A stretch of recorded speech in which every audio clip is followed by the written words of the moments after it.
Comigo. Bom, pessoal, muito bom dia. Acompanhei grande parte das apresentações aqui, né, as anteriores. Vamos seguindo com o nosso show de apresentações. Nós temos agora no segundo bloco, nesse bloco das 10 horas, o professor Bruno Braga, professora Marcela Ximenes e o professor Márcio Lopes, tá? O professor Bruno Braga vai abrir o bloco, a professora Marcela Ximenes vai logo em seguida, e fechando o bloco, o professor Márcio Lopes, tá? Professor Bruno Braga, avaliação postural e prevenção de lesões musculoesqueléticas no atleta de futsal. Professor Bruno Braga, bom dia. O senhor vai utilizar os slides ou vai no cara a cara? Bom dia, André. Você está me ouvindo bem aí? Tudo ótimo, graças a Deus, tudo tranquilo. Perfeito. Então, só para te deixar bem claro, nós vamos ter 15 minutos de apresentação. Nos 2 minutinhos finais eu te dou um sinal aqui para que você não se perca aí, tá bom? tá ótimo. E, André, eu preciso da tua ajuda aqui para me passar os meus slides, tá? Eu vou te tornar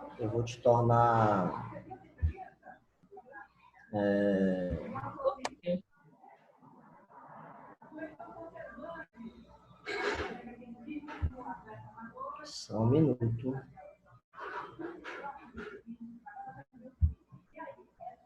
Aqui, pronto. Agora você pode fazer os slides, pode compartilhar a tela aí, tá? Já te tornei um co-host aí, tá? Me ensina onde é que eu compartilho aqui, André. Um co-anfitrião. Você vai lá em Share Screen, lá embaixo, no verdinho, no botão verde. Beleza. Aí você vai compartilhar a tua tela, tá? Deixa eu ver se eu consigo aqui.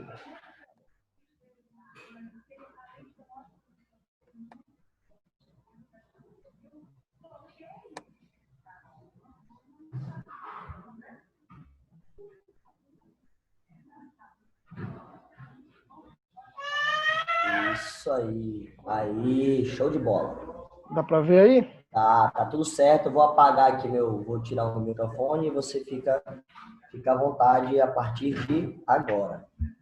Perfeito. Então, pessoal, bom dia. Primeiramente, eu quero agradecer o convite do professor André a estar participando desse seminário inédito no nosso estado. Na minha concepção, muito necessário para fazer essa difusão, né, do futsal amazonense. Muito honrado em participar também, né, junto aos professores de renome do nosso estado, né, os monstros aí do futebol, do futsal amazonense. O meu tema, ele é bastante complexo, né? Eu vou falar de duas áreas que são muito complexas, que é a questão da avaliação postural e da questão das lesões músculos esqueléticas no atleta de futsal. Então, deixa eu fazer aqui uma apresentação, tá? Eu sou Bruno Braga, eu tenho 34 anos, sou licenciado em Educação Física, possuo pós-graduação na área de Personal Trainer e Desporto para Populações Especiais. Trabalhei com o futebol amazonense, né, como preparador físico do São Raimundo Esporte Clube no ano de 2017 e 2018. Participei de 3 campeonatos amazonenses e também da escolinha de futebol do Clube Atlético Paranaense 2018, no qual o Edgley trouxe para Manaus e nós tivemos a oportunidade de trabalhar juntos. André, se eu estiver falando muito rápido, tu me interrompe, tá? Fica à vontade. Então, aqui na minha parte introdutória, eu queria abordar, primeiramente, nós sabemos dos benefícios que a prática de atividade física ela nos traz. Tá? Em contrapartida, nós temos algumas desvantagens, né, que são poucas desvantagens em relação ao benefício. E uma dessas desvantagens está relacionada às lesões que são adquiridas através da prática do futsal. Então, aqui nesse primeiro momento, abordando sobre a questão da lesão esportiva. Então, o que é a lesão esportiva? Lesão esportiva ela é definida como qualquer tipo de lesão, dor ou dano físico, né? E possui aí como resultado do esporte, do exercício ou da atividade física. Então, essa é uma das pequenas desvantagens que nós adquirimos com a prática da atividade física, essa questão de lesões. Embora essa definição ela seja utilizada para todos os tipos de lesões no esporte, né, normalmente elas são utilizadas para as lesões que acometem o sistema músculo-esquelético. Tá? E o que é o sistema músculo-esquelético? Então, a coisa que nós precisamos compreender é que sistema é esse. Então, nós estamos falando de um sistema bastante complexo, né, que leva em consideração tanto a musculatura como as partes moles, né, das articulações. Então, nós estamos abordando tanto o aparelho motor ativo como o aparelho motor passivo. Tá? O aparelho motor ativo ele é formado pelos músculos, e o aparelho motor passivo ele é formado pelos ligamentos, pelos tendões, pelos meniscos, pelas cápsulas articulares, toda a parte mole que compõe a articulação. E também nós não podemos enfatizar que nós estamos trabalhando com crianças e adolescentes. Então, no treinamento, nós precisamos ter focos individuais, né, de acordo com as características anatomofisiológicas de cada praticante. Então, eu trouxe aqui um trecho do Julian Wernicke, né, que ele fala do treinamento ideal, principalmente das bases biológicas no treinamento de infância e na juventude. Tá? Então, segundo o Wernicke, em 2010, a tolerância individual de ossos, cartilagens, tendões, né, do aparelho motor passivo em si, né, os ligamentos a estímulos de carga é um fator limitante para a determinação de um treinamento, sobretudo de crianças e jovens em fase de crescimento. Por que é importante a gente abordar essa questão do desenvolvimento, né, infantil da criança para a adolescência? No primeiro momento, nós precisamos compreender que essa criança ela está em desenvolvimento. A criança ela não é uma miniatura de um adulto. Então, existem peculiaridades aí dentro do treinamento, dentro da observação dos professores, dos treinadores e dos próprios pais em relação a essas peculiaridades. Tá? Segundo Moraes, Martins e Longen, as lesões geradas nos membros inferiores alcançam a margem de 80% das lesões gerais. Isso voltada para o futsal, gente. Então, eu peguei duas pesquisas que elas abordam essa questão das lesões.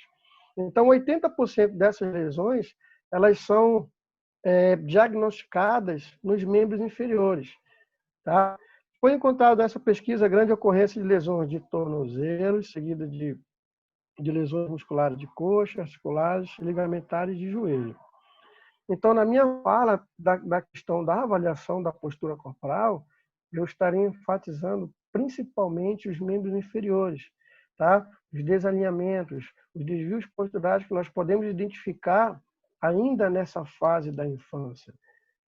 Tem uma autora chamada de Érica Verderi que ela aborda que o foco do desvio postural ele acontece na infância.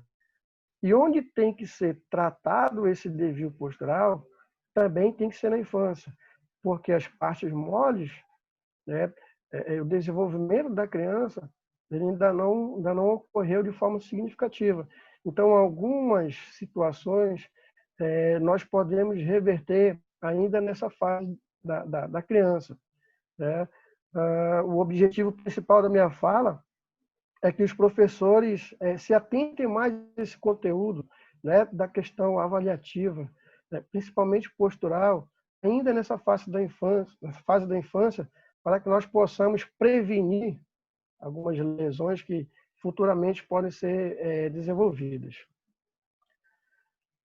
Passando aqui para o próximo slide, mais uma pesquisa para Vanderlei e coletivo de autores, o mecanismo da lesão frequente. E sem foi o sem contato, que está relacionado a movimentos inerentes ao esporte em si, como corrida e mudança de direção, com 58,33%. O que esses dados eles podem nos ajudar? Nós sabemos que o futsal ele é uma modalidade, né, que exige uma forma física do praticante. Então, mudança de direção, sprints, força, agilidade, velocidade. Então, é uma modalidade que necessita dessas valências físicas bem desenvolvidas. Então, talvez esses movimentos inerentes aos esportes, eles estão relacionados com o desenvolvimento a médio ou longo prazo de algum tipo de lesão musculoesquelética. Nesse mesmo autor, a principal característica dessa modalidade esportiva é a realização de inúmeras ações motoras rápidas que exigem esforços intensos de caráter intermitente. Esse fator predispõe o risco de instalação de lesão desportiva em seus praticantes. Então, toda essa minha fala introdutória, todo esse conhecimento que nós, professores, treinadores, nós precisamos adquirir, ele deve estar voltado unicamente para que nós possamos utilizar, né, de forma intencional, ações preventivas adequadas para o tipo de modalidade que o praticante utiliza. E uma dessas ações preventivas é a questão da avaliação da postura corporal humana. Eu venho falar sobre esse contexto, é algo que eu venho estudando há alguns anos, inclusive a minha tese de doutorado está voltada para a questão da postural da criança e do adolescente. Então, nós temos diversos autores, diversos estudos que eles promovem a avaliação postural como forma preventiva. E aí, já abordando o tópico da avaliação da postura corporal, falando um pouquinho do que é postura. Eu preciso compreender o que é postura. Então, a melhor postura é aquela que interage com a gravidade de forma positiva, gerando menor estresse mecânico às articulações e menor nível tensional à musculatura. O Dr. João Moura enfatiza. Então, um desvio postural, ele já, por si só, ele já gera esse estresse mecânico às articulações. Então, a partir desse conceito de postura, nós já podemos compreender a importância de utilizar o método cinematográfico, fotográfico, para avaliar alinhamentos de joelhos, de tornozelos, assim do corpo como um todo. Matos ele fala que é o equilíbrio dos vários segmentos corporais para a realização dos movimentos das diversas posições do corpo. Então, a questão postural ela gera menor estresse mecânico e ela possui também um equilíbrio. A partir do momento que eu consigo identificar um desequilíbrio postural, principalmente voltado aí para a questão de membros inferiores, eu consigo realizar um trabalho compensatório ainda na fase de criança e adolescência, para tentar melhorar essa questão postural e gerar menor estresse mecânico às articulações e, com isso, aumentar a sobrevida do meu atleta. Tá? Não é um atleta que vai adquirir uma lesão nas suas fases iniciais de prática e ele vai ter uma vida longa aí no esporte. Mori Silva, ele fala da questão... 4 minutos. 4 minutos.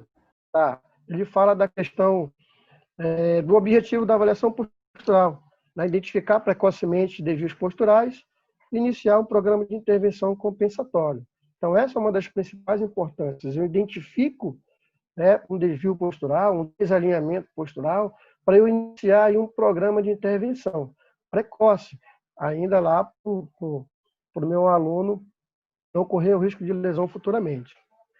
Identificar aspectos corpóreos que estejam fora das posições ideais do ponto de vista biomecânico e cinesiológico, utilizadas como referências.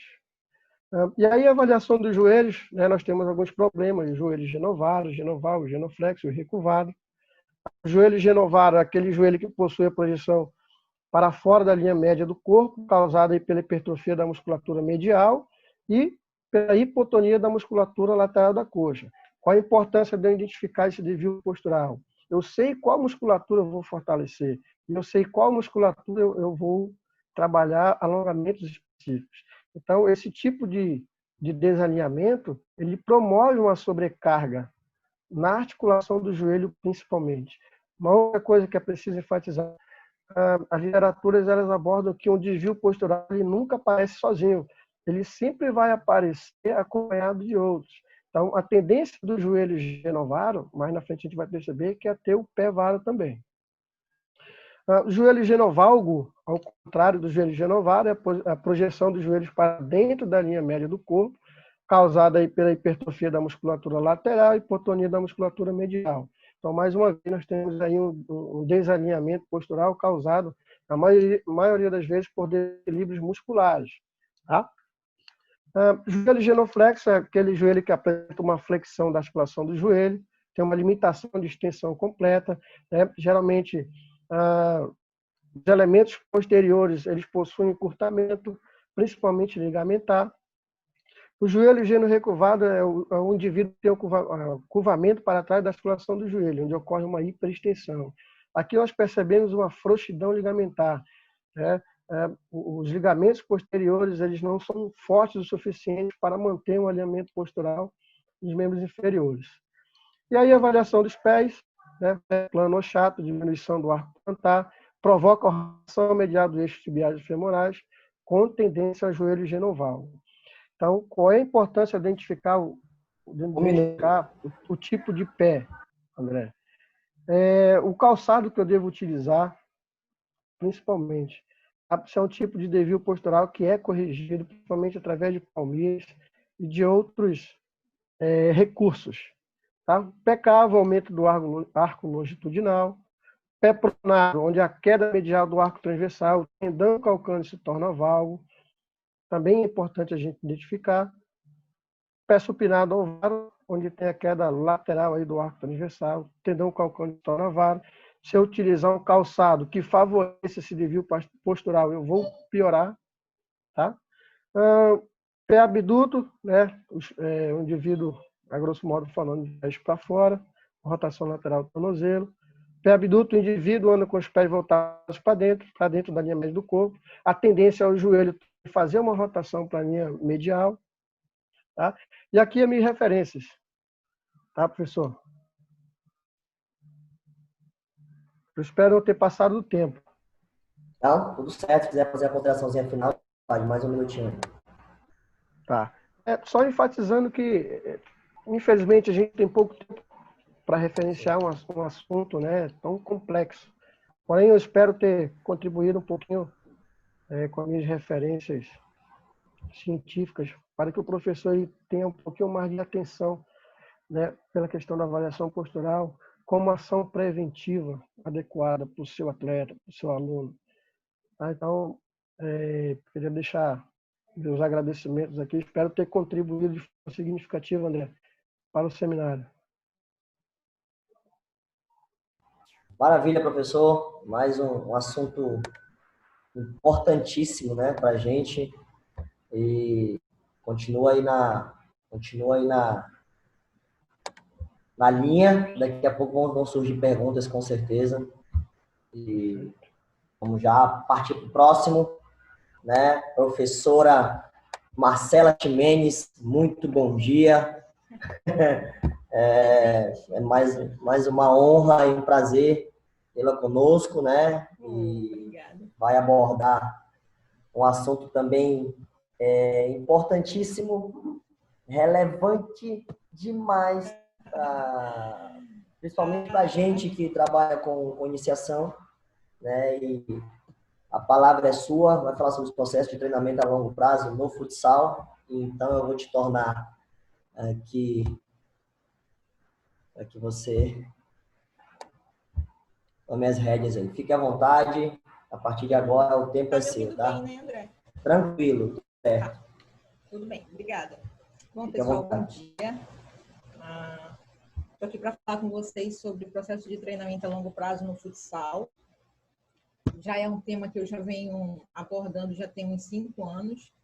E sou a professora Marcela Ximenes, já tenho mais de 12 anos de magistério, tenho mestrado em atividade física e desporto, né, ex-atleta de voleibol de alto rendimento, ex-atleta de futsal amador, experiência como treinadora de voleibol e futsal. Né? Não cheguei ao nível de vocês, mas a gente vai adquirindo experiência.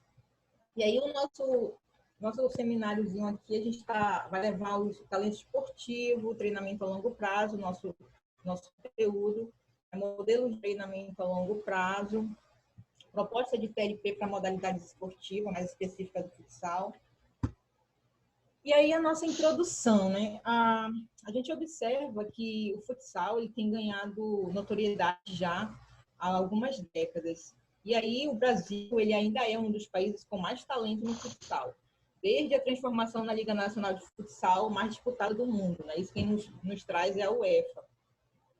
E aí os jogadores brasileiros eles ganharam essa fama, né, fora do país, fazendo com que houvesse presença maciça dos jogadores no torneio das seleções de 2018, no caso da Liga, né, futsal.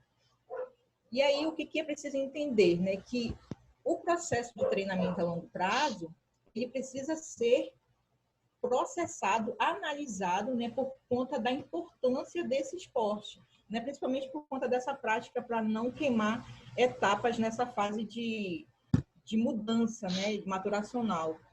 E aí a gente apresenta também o talento esportivo, porque, queira ou não, ele está intrínseco ao processo de treinamento a longo prazo, para que haja um planejamento sistemático, né, para a formação de futuras gerações de atletas.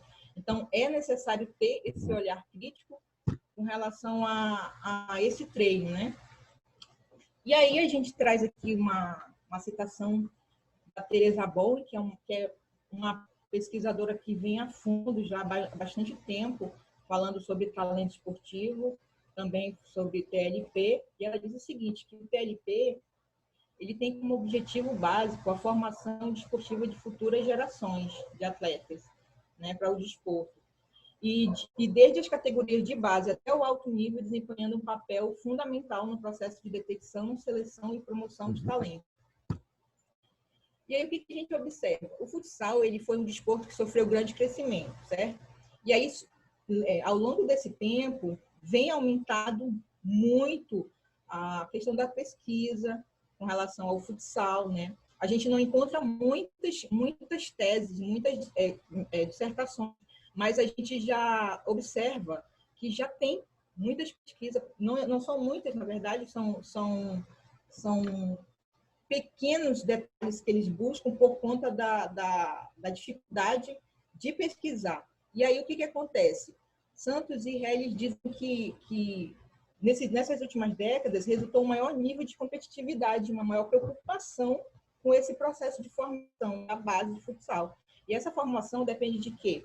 Do TLP, que os atletas são submetidos a esses testes e precisam ser realizados de forma planejada e sistemática. Então, se a gente observar, o TLP, ele é um ciclo, né? Ele funciona como um ciclo. E aí a gente traz uma questão aqui que diz o seguinte, por que é preciso um modelo de desenvolvimento a longo prazo, né, de atletas? Porque a ênfase no resultado, que é o vencedor, em oposição ao processo de desenvolvimento de habilidades, que é hoje visto como uma lacuna no sistema desportivo nacional. Tais práticas levam à preparação unilateral, síndrome de Burnout, perda de potencial. A criança ela acaba desistindo do esporte devido à carga muito alta de treinamento, queimando etapas, né? Queimação de etapas. E aí, pessoal, eu trago aqui alguns modelos de treinamento. Esses 2 modelos que eu vou apresentar agora, eles são de participação e lazer. Esporte de participação e lazer. E aí, Greco e Benda, eles pesquisaram em 98, fizeram uma amostra e fizeram um modelo de treinamento de iniciação esportiva universal. Esses 2 pesquisadores, eles são brasileiros, isso foi em nível de Brasil. Não sei se vocês recordam que o governo ele utilizou também essa pesquisa para o projeto Segundo Tempo. Mas isso não não seguiu, né, para diretrizes de confederações, de federações. E aí a gente traz também o Bali e o Wake, o Robert Wake, eles fizeram um modelo proposto num país, Canadá, né, voltado para quê? Instituições escolares, clubes, centro de treinamento. E se não me recordo, se não me falha a memória, o Robert Way ele esteve no Brasil em 2014 para apresentar uma palestra sobre esse modelo de treinamento a longo prazo, para apresentar. Mas não sei se houve continuação, para que serviu, se alguma confederação ou federação adquiriu esse modelo, né? Então, esses próximos modelos aqui, eles são de alto rendimento, né? Tem Zakharov, 1992, que fez uma preparação longitudinal de TLP, ele estudou uma amostra grande e também utilizou vários anos aí para fazer essa pesquisa. Fallen, 1996, 4 etapas de preparação a longo prazo. Werneck, 1999, ele segmentou o processo de TLP em 4 etapas. A gente tem o Gomes, o professor Antônio Gomes, dividiu a preparação a longo prazo em 5 etapas. Bompa, 2002, sugeriu 4 etapas para o desenvolvimento atlético. Barbante, 2005, dividiu a preparação em 3 períodos de formação. E o Martin, 1999, fez também um modelo alemão, lembrando que existem somente 2 modelos que o governo adquiriu, elaborou diretrizes para confederações, clubes, escolinhas, foi o de Martin, esse modelo alemão, e o de Bali do Canadá. Só que o de Canadá, ele é voltado da primeira infância até a vida adulta, adulto e idoso. Já o modelo alemão, não. E aí, pessoal, a gente apresenta aqui a proposta, né? O que é preciso para a elaboração de uma proposta de TLP. Que para o ponto de partida precisa o quê? É necessário, primeiramente, atender as características da organização das categorias de competição de cada modalidade. E aí, o que a gente faz? Né? Eu trouxe aqui um modelo que a professora Teresa Bowen fez, né? Ela apresentou as categorias competitivas de São Paulo e fez um estudo em nível de Federação Paulista e confederações brasileiras. E eu trouxe esse modelo adaptado somente para 3 esportes coletivos, que foi o voleibol, o futsal e o futebol. Né? Primeiramente, você faz o levantamento dessas categorias e aí, para a organização do TLP, você precisa definir os objetivos.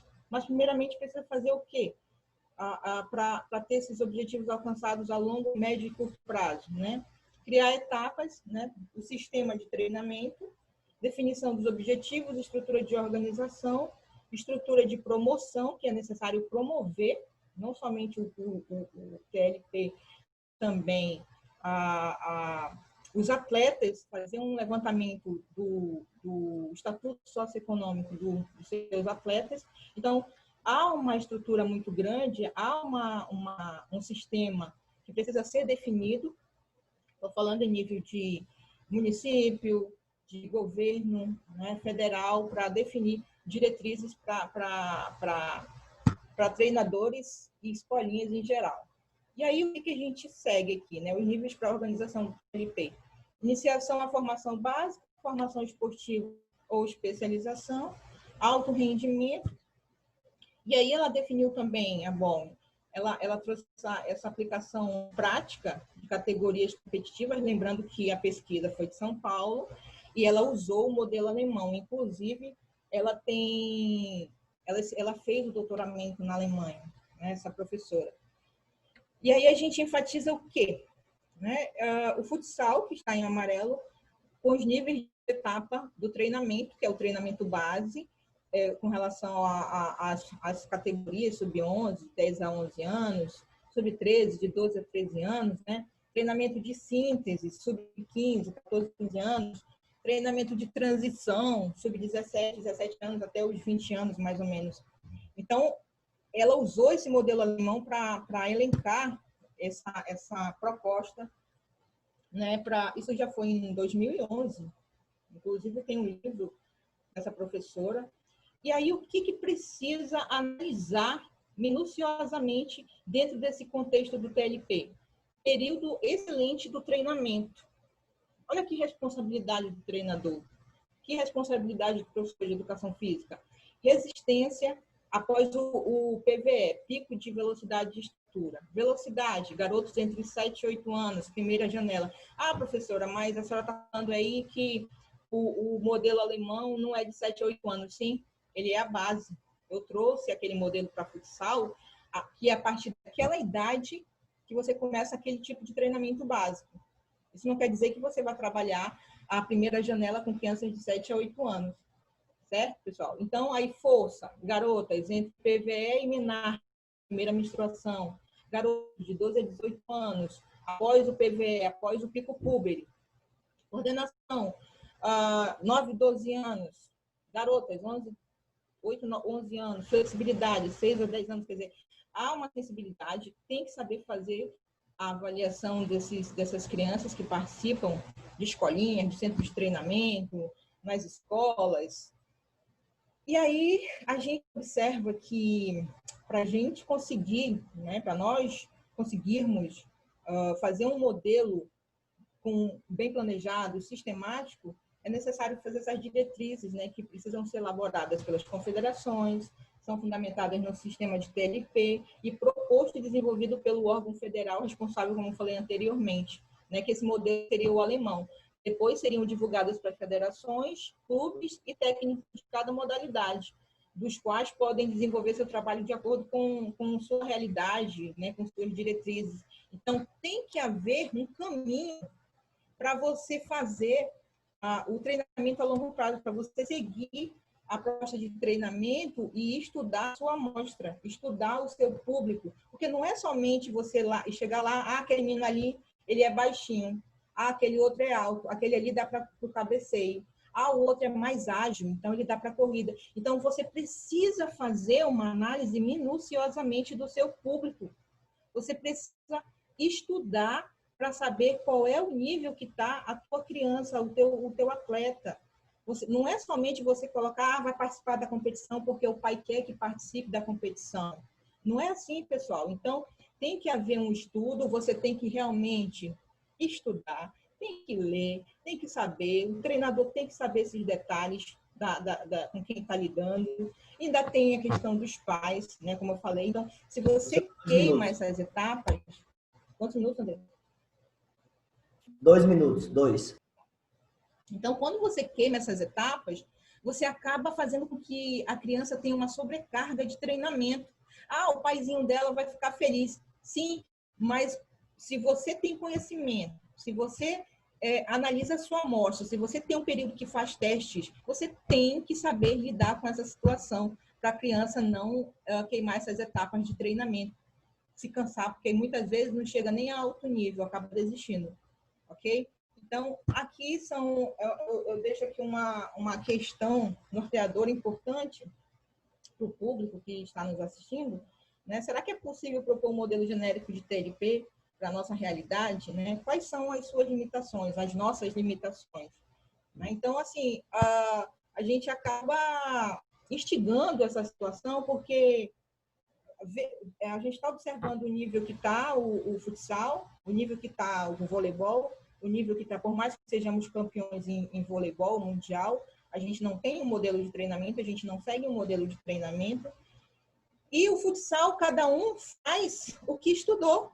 O treinador estudou lá, ele fez a faculdade dele e acaba sendo limitado. As informações chegam muito limitadas. Okay? Então, aqui são as nossas referências. Fica aberto aí as perguntas, umas referências que vocês quiserem, indicações de livros. E eu agradeço muito a atenção de vocês, meu Instagram e aqui o meu número particular. Obrigada. Beleza, professora Marcela, continue na linha aí. Já a gente vai abrir uns 15 minutinhos de pergunta para vocês, tá? Agora, vamos logo colocar o professor Professor Márcio Lopes, sobre dermatografia para identificação do perfil genético em atletas de futsal na iniciação. Professor Márcio Lopes, seja bem-vindo. Enquanto o senhor se apresenta, eu já vou colocando aqui o teu slide, aí você vai me dando os comandos, eu já vou passar. Ok. Todo mundo está ouvindo bem, André? Meu áudio tá legal? Tranquilo, tá show de bola. Beleza, então, vamos lá. Primeiramente, bom dia a todos. Bom dia a todos, quero agradecer a oportunidade de estar aqui falando sobre a dermatografia na ciência aplicada ao esporte e, no caso, o futsal, que nós desenvolvemos um trabalho referente a isso. Estão conseguindo ver aí Sim, slide? sim. Beleza. Vou dar uma olhada aqui no cronômetro para a gente ficar tudo certo no sair do tempo, beleza? Bom, pode... o tema que nós vamos utilizar, como o professor André falou, é a ciência da dermatografia para a identificação do perfil genético em atletas de futsal, iniciação.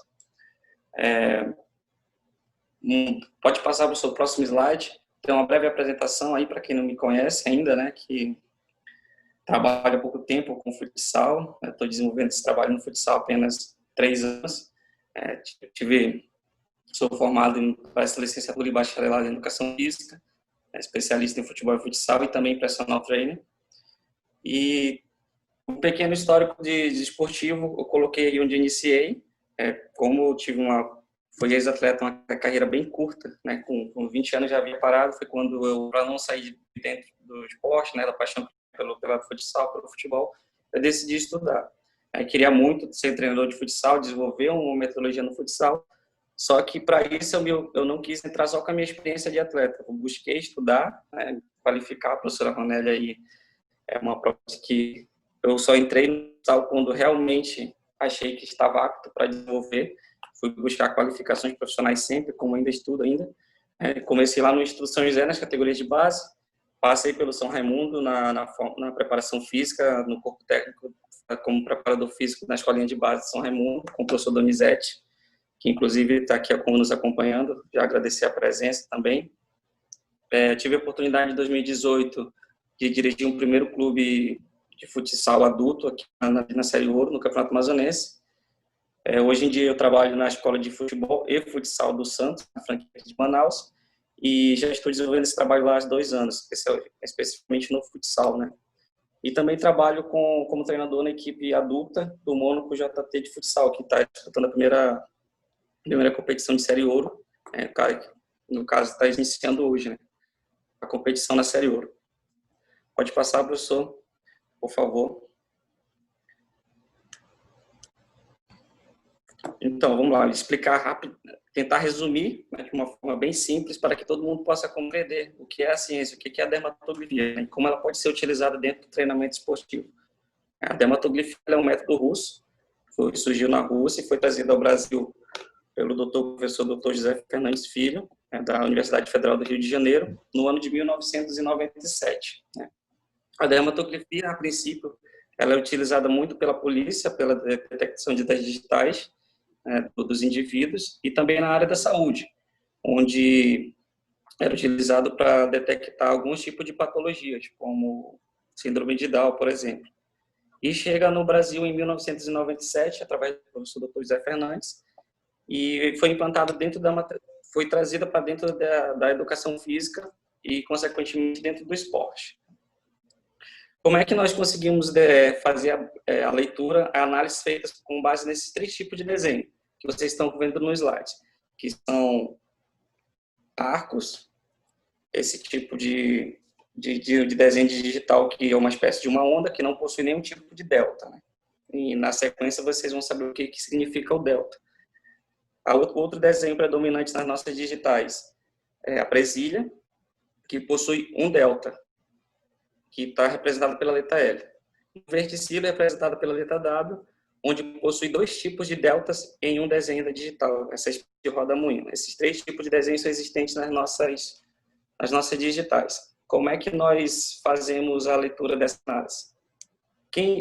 Dos 10 dedos, iniciamos pelo dedo das mãos.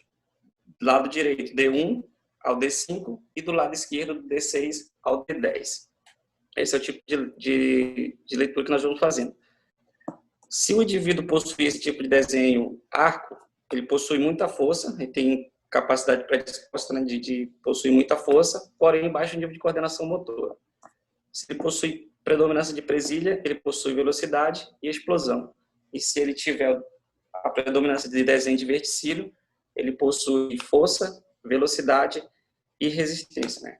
Como eu expliquei agora há pouco, a dermatografia é uma avaliação, através das impressões digitais, que identifica, além do perfil genético, as características metabólicas, as capacidades físicas predispostas, os tipos de fibras musculares que cada indivíduo possui. Porque lá na frente nós vamos ver melhor como é que faz esse tipo de leitura das linhas. Pode passar, professor, no próximo slide. A dermatografia de identificação do perfil genético, né? Esses 3 desenhos aqui, nós identificamos um delta, o somatório de quantidade total de linha, que é o SQTL, e o núcleo, que é o centro dos desenhos das digitais. Como é que nós fazemos essa contagem das linhas? Se o desenho de uma digital não tiver, se for arco, não tem nenhuma linha para ser contada. Se existe um delta, ela já é denominada presilha. Se correto o desenho delta, se tiver um delta, ela já é denominada presilha. E você faz a contagem do delta, do ponto do delta, até o centro do desenho digital, que é o núcleo. Você pega da ponta do delta, conta as linhas até chegar no núcleo e anota lá em cima, quantidade total de linhas. Do delta ao núcleo, específico lá, 11 linhas, vamos supor 10 linhas, você anota. Se você possui dois deltas, você vai fazer 2 contagens na mesma digital.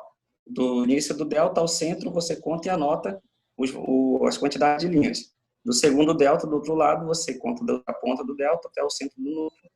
Você vai ter outra quantidade de linhas.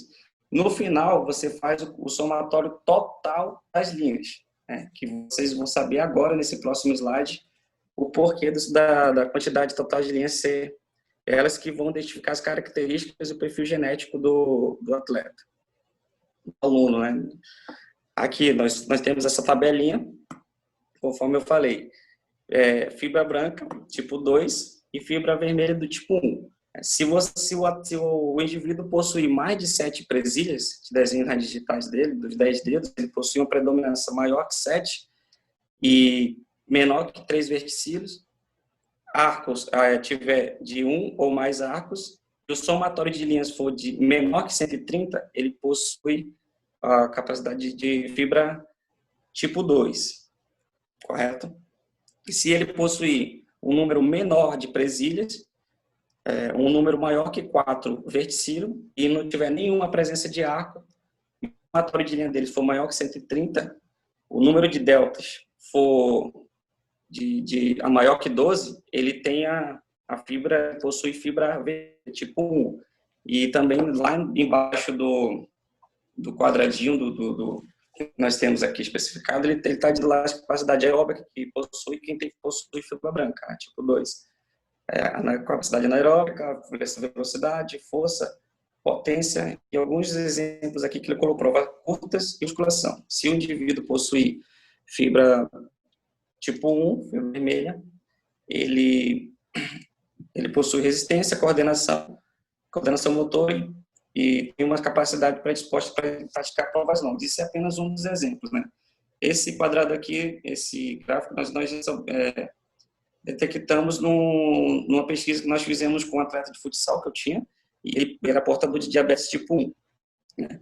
Então, nós não conseguia chutar muito forte de longa distância, nós fomos lá e detectamos isso. Fizemos a avaliação nele e eu vou passar o resultado agora nesse próximo slide. Esse aqui é o resultado no próximo slide aqui. Esse aqui foi o resultado que deu da avaliação dermatoglífica dele. O participante, ele teve 0 arcos, não teve nenhum desenho de arcos, ele possuiu 7 presilhas, ou seja, a predominância dele foi presilha. Ele possuiu 3 verticílios no desenho das digitais dele, o número de deltas dele foi 13, e o somatório de quantidade totais de linhas foram 126. Ele tem predominância de presilhas, 13 delas, 126 de quantidade de litros, possuindo suas capacidades predispostas de velocidade e explosão, com capacidade anaeróbica, fibras brancas tipo 2, sendo considerado glicolítico, que é o tipo de fibra que ele utiliza, pode ser um portador, que ele possui, na verdade, né, sendo portador de diabetes tipo 1. E quanto a gente tem de tempo aí, André? Por favor. Nós temos ainda 5 minutos. Ok. 6 minutos. Então, esse foi o resultado que nós fizemos de uma pesquisa, de todos os casos que nós fizemos nesse atleta, né? E nós já desenvolvemos outros tipos de pesquisa há 5 anos, com a dermatografia aqui também, com atletas, com pessoas obesas, com indivíduos obesos, com pessoas com indivíduos com TDAH, com crianças com TDAH, e dentro do futsal também, né? Deixando bem claro aqui uma situação que alguns profissionais, algumas pessoas falam que a dermatografia ela é utilizada para detectar talentos.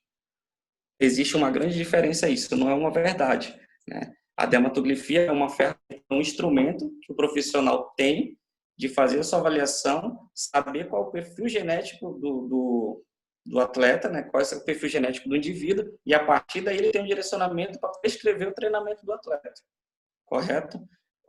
Quando se conhece o atleta mais cedo, o indivíduo mais cedo, nos anos iniciais, você tem como prescrever o treinamento adequado, né, que vai ajudar ele nesse processo de desenvolvimento do indivíduo, do atleta. Então, assim, chegar e fazer uma avaliação dermatológica e detectar esse garoto aqui vai ser um atleta de futsal. Não tem como a gente saber, porque existem N fatores que podem influenciar ele não ser também um jogador de futsal, um atleta de futsal, né? Ou então outro tipo de esporte. Tem como você ter a certeza de cravar que ele vai, ele tem perfil de verticilo, ele vai ser um atleta de futsal. Ótimo, tem coordenação motora, tem força, tem velocidade, tem resistência, mas se não for trabalhado de uma forma adequada, ele não tem como desenvolver futuramente. Então, existem N fatores, como a professora também falou na palestra passada, tem período maturacional, maturação precoce, maturação tardia. Então, tudo isso ele vai influencia no processo, né? Então, quanto mais cedo você puder trabalhar com a criança, desenvolver esse método, saber qual tipo de capacidade, qual o perfil genético que ele possui, você vai ter uma grande chance de adequar o seu tipo de trabalho, seus métodos de treinamento, ajudando ele nesse processo de desenvolvimento, né? Existem N fatores que podem ajudar e também pode influenciar. Tem a capacidade também, como a professora explicou, foi na fala anterior, os pais. Tem muitos pais que querem que o menino que seja jogador de qualquer jeito, mas será que ele tem característica para isso? E a característica que o atleta, através da avaliação, se você fizer a avaliação, ele deu que ele não possui coordenação motora, ele tem um déficit de coordenação motora, você vai trabalhar isso dele, né? Para isso que existe o treinamento. Então, não tem como chegar aqui e descartar. Fez o exame da avaliação dermatológica, esse aqui não serve para ser jogador de futsal. Não é assim. Por isso que existe o processo de treinamento, né? Faz a avaliação e vai aprimorando aquilo que o atleta que o indivíduo não possui, né? Ou então que ele tem um déficit, né, para ser desenvolvido. Eu acredito que, espero ter passado, né, que todo mundo possa ter compreendido, é um assunto bastante complexo, 15 minutos tem bastante coisa para falar, para explicar, e tentei resumir da melhor forma possível, né. Aqui algumas referências, Fernandes Filho, que foi o pai da dermatografia que trouxe aqui para o Brasil, depois de estudar décadas na Rússia, trouxe o método para o Brasil, e como Zimir, que foi o precursor lá em 1942 do protocolo da dermatografia. Desde já agradeço o convite, agradeço ao André aí pela ajuda, pelo convite, também a professora Ronelli, que fez o convite, que está participando do seminário, um seminário bastante relevante, de suma importância para o nosso esporte, para a nossa modalidade, e espero cada vez mais poder contribuir de alguma forma para a evolução do futsal amazonense, né? Aqui eu falo que eu sou essa nova safra de treinadores aí, estou apenas 3 anos fazendo esse tipo de trabalho, desenvolvendo esse trabalho com o futsal, já tem muita coisa para aprender e muita coisa para tentar ajudar aí. Aqui segue minhas redes sociais, Facebook, no Instagram, Márcio Lopes 5, meu pessoal, e o meu profissional, Márcio 5 Coach, né? Quem quiser acompanhar lá nossos trabalhos, eu sempre posto algumas coisas referente ao nosso trabalho. O WhatsApp também está disponível e no Facebook estou lá com o Márcio Lopes. Desde já, muito obrigado a todos.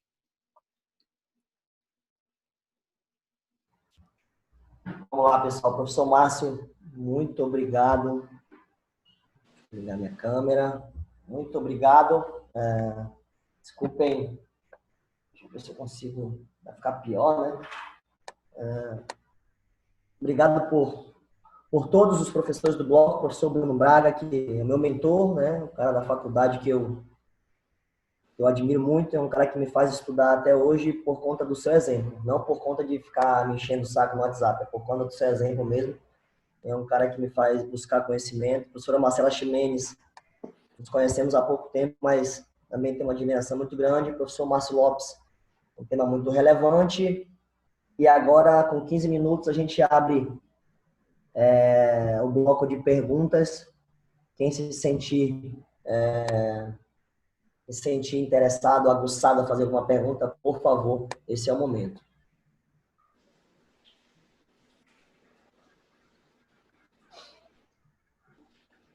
Ninguém tem perguntas para fazer. Então eu vou perguntar para o professor Bruno, para que ele seja sucinto, né, na resposta.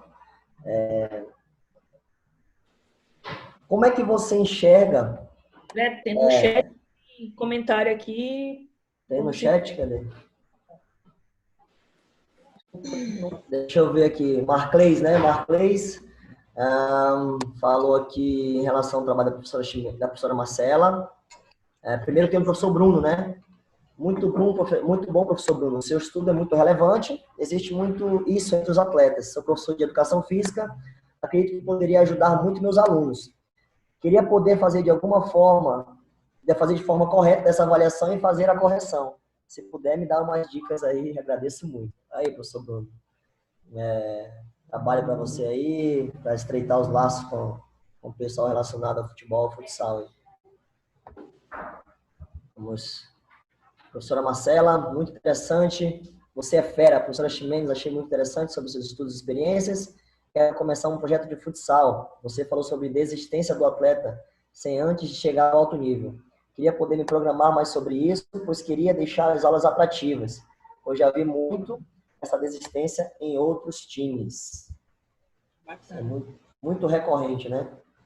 Sim. Se quiserem fazer algumas ressalvas, professor Bruno, professora Marcela, fiquem à vontade. Com relação, eu já até conversei com você, né, André?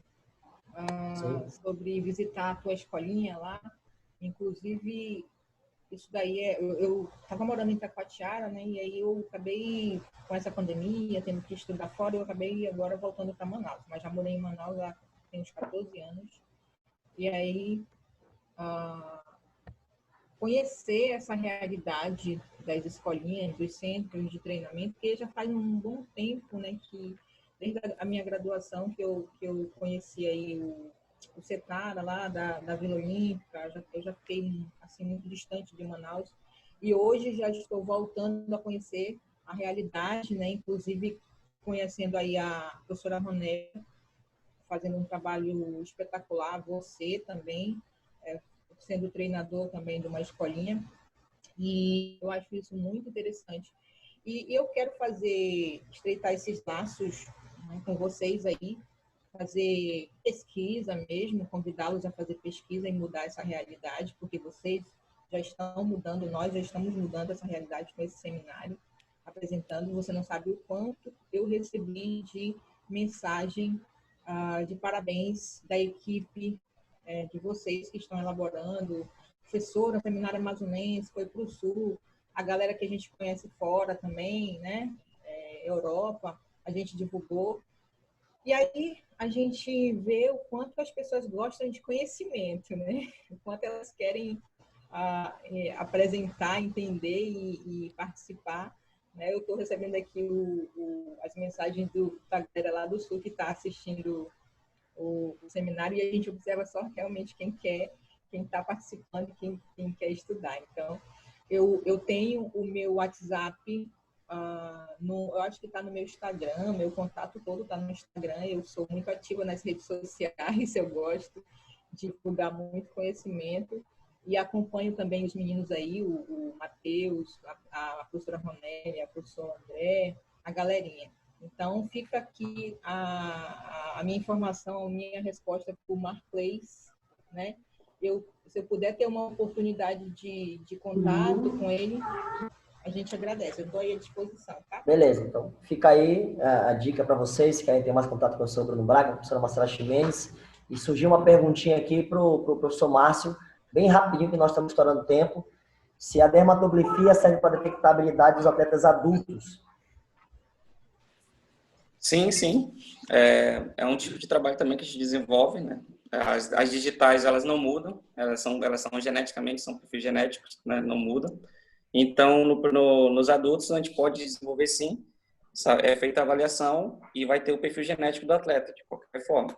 E aí, aquelas atividades, aquelas habilidades que não foram estimuladas lá nos anos iniciais, onde ele devia ter vivido, quanto mais experiências ele tivesse vivido, seria melhor para desenvolver nível de coordenação motora e todas as outras habilidades. A gente tem como aperfeiçoar através de treinamentos. Brincadeira. Beleza, professor. Ficou bem respondido aí, rapidão. Chegou. Beleza, professor Márcio. Então, a gente estamos estourando tempo e deixo aqui meu agradecimento a vocês três.